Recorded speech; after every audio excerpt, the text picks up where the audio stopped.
आणि अजित पवारांच्या उपस्थितीत नाशिक लोकसभेसाठी पुण्यामध्ये बैठक सुरू झालेली आहे। बैठकीला छगन भुजबळ, समीर भुजबळ आणि पंकज भुजबळ उपस्थित आहेत। माणिकराव कोकाटे, देविदास पिंगळे हे सुद्धा बैठकीला उपस्थित आहेत। माढ्याच्या बैठकीसाठी रामराजे निंबाळकर सुद्धा दाखल झाले। नाशिकची बैठक संपल्यानंतर माढा लोकसभेची बैठक होणार आहे। योगेश बोरसे आपले प्रतिनिधी आपल्यासोबत जोडले गेलेले आहेत। या सगळ्या संदर्भात आपण अधिक जाणून घेऊयात योगेश यांच्याकडून। योगेश,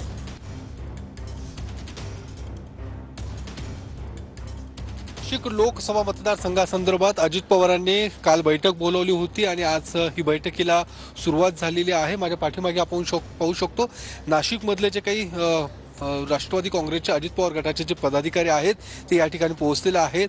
छगन भुजबळ, त्यासोबतच माजी खासदार देविदास पिंगळे, माणिकराव कोकाटे, त्यासोबतच इतर सर्व प्रमुख पदाधिकारी हे या ठिकाणी पोहोचलेले आहेत आणि बैठकीला आता सुरुवात झालेली आहे।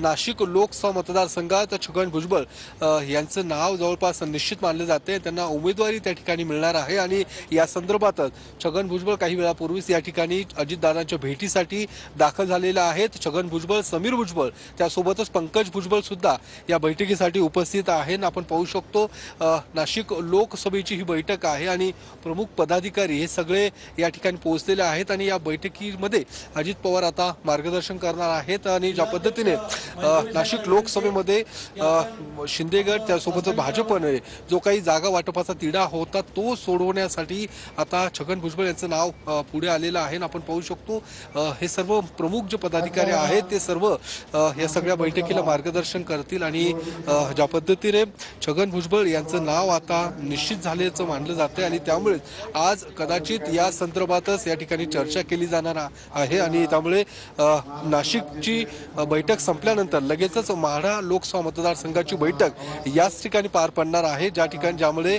रामराजे निंबाळकर, संजय शिंदे, बबन शिंदे यांची प्रमुख उपस्थिती त्या बैठकीला असणार आहे। माढा लोकसभा मतदारसंघात सुद्धा जो काही तिढा किंवा जो काही वाद सुरू आहे तो वाद मिटवण्याचं काम अजित पवार करणार आहेत आणि त्यामुळे आज या दोन प्रमुख बैठका या ठिकाणी पार पडणार आहेत आणि अजित पवार या दोन्ही लोकसभा मतदारसंघातला जो काही वाद आहे तो या ठिकाणी मिटवणार। एकूण या सगळ्या बैठकांवर स्पष्ट होते। ठीक आहे योगेश, जाणून घेत राहू सर्व घडामोडी। तुर्तास धन्यवाद। आणि ठाकरे